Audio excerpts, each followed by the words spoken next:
बाकी सभी लोगों ने फाइट करने के लिए अपने अपने अपोनेंट को चुन लिया। जैसे कि लीडर फेरी डॉक्टर ली जुनजू को रोकने के लिए चली गई, जबकि टियान जुनजू मून क्लैन के लीडर से भिड़ गए। साथ ही बियर किंग की फाइट हो रही थी वुल्फ क्लैन के लीडर से।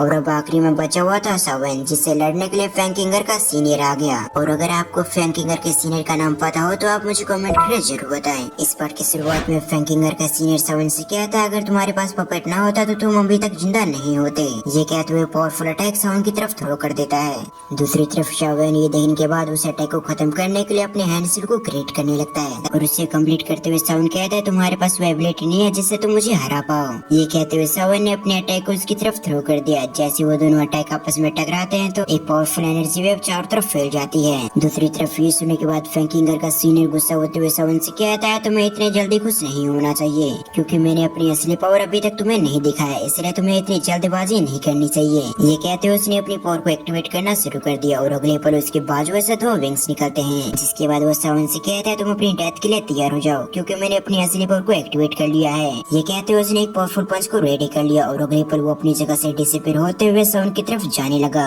साथ ही विंग्स की वजह से उसकी स्पीड और भी इंक्रीज हो गई थी और कुछ सेकंड्स के अंदर वो सावन के सामने आ गया। दूसरी तरफ सावन ने भी उसका सामना करने के लिए अपनी फ्लेम को एक्टिवेट कर लिया, जिस वजह से एक ब्राउन कलर की फ्लेम ने उसके बॉडी को कवर कर लेता है और अगले पल सावन भी एक पावरफुल पंच तैयार करते हुए उसके पंच से दे मारता है, जिस वजह से एक खतरनाक एनर्जी फैल जाती है। जिसके बाद वो दोनों ही एक दूसरे पे बहुत तेज से अटैक करने लगे और ये दोनों ही एक दूसरे से जबरदस्त तरीके से फाइट कर रहे थे, इसलिए स्पेस में भी दरारें पड़ने लगती है। दूसरी तरफ हम फैंकिंगर के सीनियर को देखते हैं जो सावन से लड़ रहा था और हर अटैक के साथ उसके एक्सप्रेशन चेंज हो रहे थे, क्योंकि उसकी बॉडी हेवन डिवाइन फिनिक्स की है जो इंसानों से काफी पावरफुल होते हैं। इसीलिए उसने सोचा था सावन जब उससे लड़ेगा तो फाइट के दौरान उसे काफी दिक्कत होगा, लेकिन सावन के चेहरे से ऐसा बिल्कुल भी नहीं लग रहा था कि सावन को इस फाइट से दिक्कत हो रही हो। जिस वजह से फैंकिंगर का सीनियर गुस्सा होते हुए कहता है मैंने उम्मीद नहीं किया था कि तुम एक इंसान होते हुए मेरे अटैक को झेल पाओगे, लेकिन इसका ये मतलब नहीं है कि तुम अभी तक जीत चुके हो, अभी भी कई सारे अटैक बचे हुए हैं और तुम मेरे कुछ अटैक को ब्लॉक करके ये मत समझ रहे कि तुम मुझे आगे भी टक्कर दे पाओगे।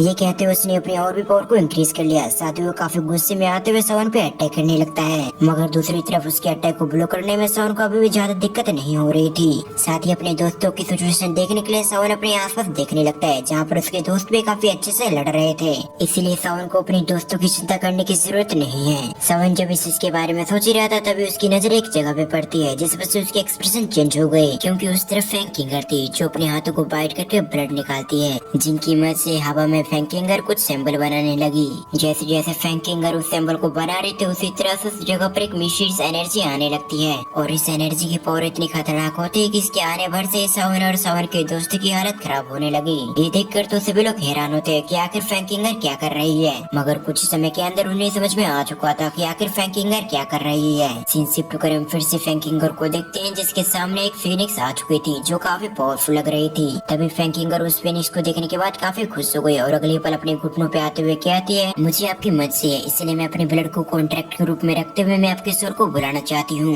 उसकी इतना कहते हैं सभी मिस्टीरियस एनर्जी एक जगह पे ट्रांसफॉर्म होने लगती है जो धीरे धीरे करके एक फिनिक्स का रूप ले लेती है। जैसे वो फिनिक्स पूरी तरह से ट्रांसफॉर्म होती है तो एक रोर करती है, जिस वजह से एक पावरफुल एनर्जी चारों तरफ फैल गई और वो एनर्जी इतनी टेरिफाइंग थी कि उस जगह पर जितने लोग लड़ाई कर रहे थे वो सभी अपनी जगह से डिसअपीयर होते हुए उस जगह से निकल गए। दूसरी तरफ सावन का ग्रुप भी उस जगह से दूर आकर एक चट्टान के ऊपर से ये सब देखने लगे। साथ ही उन्हें समझ में आ चुका था ये हेवन डिवाइन फिनिक्स टाइप का कोई एंसेस्टर है जिसकी मौत इस जगह पे हुई है। जब सावन का ग्रुप ये सभी चीजें सोच रहा था तब दूसरी तरफ फैंकिंगर समय न बर्बाद करते हुए अपने एंसेस्टर के पावर का इस्तेमाल करते हुए उन पे हमला कर देती है। ये देखने के बाद सावन का एक्सप्रेशन चेंज हो गया था। सावन अपने दोस्तों से कहता है हम सभी को अपनी पावर को कंबाइन करते हुए इस पे अटैक करना पड़ेगा, जिस पर नोट करके सभी लोग अभी अपनी पावर को कंबाइन करने ही वाले थे। उसी समय एक छोटी सी फिगर आ जाती है जिसके पीछे एक एंशिएंट व्हाइट ड्रैगन मौजूद था, जिसके रोर करते ही वो अटैक खत्म हो जाती है। फिर हम उसी फिगर को देखते हैं जो पहले छोटी थी मगर अभी के समय वो बड़ी होती है। दूसरी तरफ हम टियान जुनजू को देखते हैं जो हैरान होते हुए कहते हैं इस छोटी सी लड़की ने भी अपने एंसेस्टर की सोल को बुला लिया है, जिस पर सावन भी नोट करता है। सीन शिफ्ट होकर हम जिया को देखते हैं जिसके पीछे एंशिएंट व्हाइट ड्रैगन मौजूद था।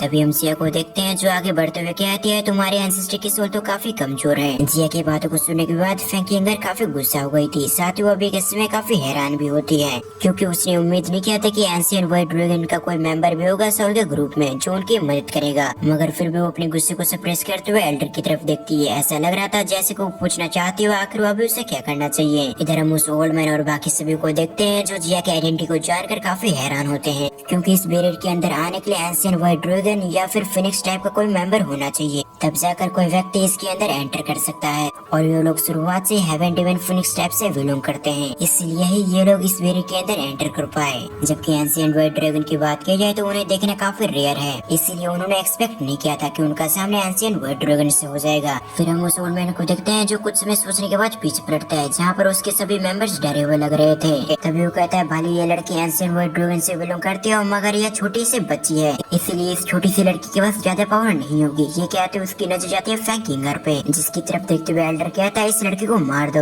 ये सुनते ही सभी लोग हैरान हो गए थे, क्योंकि एंशिएंट व्हाइट ड्रैगन को मारना यानी कि अपने मौत को दावत देना होता है। तभी ली जुनजो उस ओल्ड मैन से कहता है अगर हमने इस लड़की को मार दिया तो एंशिएंट व्हाइट ड्रैगन हमारे क्लैन पे हमला कर देगा। जिस पर ओल्ड मैन कहता है इस जगह पर जितने लोग मौजूद है इस लड़की के साथ सभी को खत्म कर दो। जब सभी मारे जाएंगे तब एंशिएंट व्हाइट ड्रैगन को कौन बताएगा कि इसे हमने मारा था। सिंसिप्ट को हम फैंकिंगर को देखते हैं जिसे किसी भी बात का डर नहीं था, क्योंकि उसके पास एंसेस्टर की सोल होती है। इसलिए जैसे उसने सुना कि उसे एंशिएंट व्हाइट ड्रैगन के एक मेंबर को मारना है तो वो बिना डरे अपने अटैक को तैयार करने लगे। जैसे उसका अटैक रेडी हुआ था तो वो अपने फिनिक्स को आगे की तरफ थ्रो कर देती है। दूसरी तरफ हम जिया को देखते हैं जो ये देखने के बाद उसकी तरफ बढ़ने लग गई थी, साथ ही वो अपने हाथों को बंद कर देती है। जैसे जिया ने अपने हाथों को बंद किया था तो उस जगह पर एक बड़ी सी स्पेस ओपन हो जाती है, जिसके अंदर वो फिनिक्स फंस गई। वो झटपटाते हुए अपने आप को बाहर निकालने की कोशिश करती है, मगर लाख कोशिश करने के बावजूद वो अपने आप को बिल्कुल भी नहीं निकाल पा रही थी। और अभी जिया भी अपने एंसेस्टर की सोल के वजह से काफी पावरफुल हो गई थी, इसलिए जिया को ये सब करने में ज्यादा प्रॉब्लम नहीं हो रही थी। जबकि फैंकिंगर की बात की जाए तो उसकी हालत खराब होने लगती है। तभी वो अपने कुछ ब्लड को अपने एंसेस्टर की सोल में भेज देती है, जिस वजह से उसकी एंसेस्टर की सोल और भी पावरफुल बन जाती है, जो फैंकिंगर की ब्लड की वजह से पहले से काफी पावरफुल हो गई थी। इसलिए एक पावरफुल अटैक करके ऊपर की तरफ आने लगती है। दूसरी तरफ हम जिया को देखते हैं जो ये देखने कैसे आते हो कहते हो तुम मेरे स्पेस से बाहर आना चाहते हो। ये कहने के बाद जिया अपने एंसेस्टर की पावर को रिलीज करते हुए उसे अपने सामने भेज देती है। इसलिए एंशिएंट व्हाइट ड्रैगन काफी स्पीड से एंसेस्टर फिनिक्स की तरफ जाने लगी। सिंसिप्ट को हम ली जुनजो और फिनिक्स टाइप के बाकी मेंबर को देखते हैं जो ओल्ड मैन की बातें सुनने के बाद सावन के मेंबर पे हमला करने के लिए चले गए, जिसके बाद उन लोगों में भी एक खतरनाक बैटल स्टार्ट हो गई। अब दूसरी तरफ हम फिर से एंशिएंट व्हाइट ड्रैगन को देखते हैं जिसने एंसेस्टर फिनिक्स को अपने अंदर कैप्चर कर लिया था। यूमी ने एंसेस्टर फिनिक्स को जकड़ लिया था, जिस वजह से उसका मूव करना भी बहुत मुश्किल हो रहा होता है। और अगले पल जिया अपने हाथों को बंद करने लगती है। जैसे जैसे जिया का हाथ बंद हो रहा था उसी तरह से एंसेस्टर फिनिक्स पर एंशिएंट व्हाइट ड्रैगन की जकड़ और भी टाइट होते जा रही थी। और एक समय पर ancient white dragon ancestor Phoenix को इतना टाइट पकड़ लेता है कि उसकी सोल धीरे धीरे करके ब्लास्ट होने लगती है, जिस वजह से उसकी बॉडी क्रैक होने लगती है और कुछ समय के अंदर उसकी सोल खत्म हो जाती है। दूसरी तरफ हम फैंकिंगर को देखते हैं जिसे कुछ गंभीर चोटें आ गई थी। ये देखकर इस जगह पर जितने लोग मौजूद थे वो सभी सरप्राइज हो जाते हैं कि जिया ने एंशिएंट व्हाइट ड्रैगन की मदद से एंसेस्टर फिनिक्स की सोल को डिस्ट्रॉय कर दिया है। और अब वो लोग इस जगह पर डिसएडवांटेज में चल रहे थे। सिंसिप्ट को हम ली जुनजो को देखते हैं जो उस ओल्ड मैन के पास आते हुए कहते हैं अब हमें क्या करना चाहिए, क्योंकि फैंकिंगर की अब काफी खराब कंडीशन हो चुकी है। ये सुनने के साथ ही वो ओल्ड मैन कहता है अब हमें यहाँ से निकलना होगा, इसीलिए जल्दी से इस जगह से चलो। ये सुनने के साथ ही सभी लोग सरप्राइज हो गए थे। तभी हम फैंकिंगर के सीनियर को देखते हैं जो उस फ्रूट की तरफ देखते हुए कहता है लेकिन वो फ्रूट हम उस फ्रूट का क्या करें, जिस पर वो ओल्ड मैन गुस्सा होते हुए कहता है क्या तुम्हारे पास वो एबिलिटी है जिससे तुम इस फ्रूट को ले सको। ये सुनने के बाद वो सीनियर कुछ भी नहीं कहता। जब ये लोग इसी तरह से बात कर ही रहे थे तब हम दूसरी तरफ हम साउंड के ग्रुप को देखते हैं जहाँ उन लोगों को भी समझ में आ चुका था कि ये लोग निकलने की कोशिश कर रहे हैं। इसलिए हम जिया को देखते हैं जो उनकी तरफ देखते हुए कहती है तुम इतनी आसानी से नहीं निकल सकते। ये कहते हुए एंशिएंट व्हाइट ड्रैगन के पावर का इस्तेमाल करते हुए उन पर हमला कर देती है। दूसरी तरफ वो ओल्ड मैन अभी जा ही रहा था, उसे समझ में आ चुका था कि उसके पीछे एक अटैक आ रहा है, इसलिए जल्दी से वो पीछे घूमकर उस अटैक को रोकने की कोशिश करता है, मगर इसमें वो काफी इंजर्ड हो गया था। साथ ही उसके मुंह से ब्लड भी निकलने लगता है, लेकिन बिना रोके वो कहता है जल्दी से यहाँ से निकलो। ये कहने के बाद वो ओल्ड मैन उस जगह से डिसअपीयर हो गया था। जैसे ली जुनजो और बाकी सभी देखते हैं कि वो ओल्ड मैन कैसे घायल हो गया वो सभी हैरान हो जाते हैं, मगर वो सभी समय बर्बाद न करते हुए जल्दी से वहाँ से निकल गए। और इसी के साथ हमारा ये पार्ट ये पर एंड होता है। साथ ही आपको ये वीडियो कैसे लगी आप मुझे कमेंट करके जरूर बताएं। एंड इस वीडियो का लाइक टारगेट है 1000। अगर आपको इसी तरह से वीडियो देखना है तो इस वीडियो पर 1000 लाइक कंप्लीट करें। अगर इस वीडियो पे 1000 लाइक कंप्लीट हो जाते हैं तो मैं लगभग 8-9 मिनट की हर बार वीडियो बनाने की कोशिश करूंगा। साथ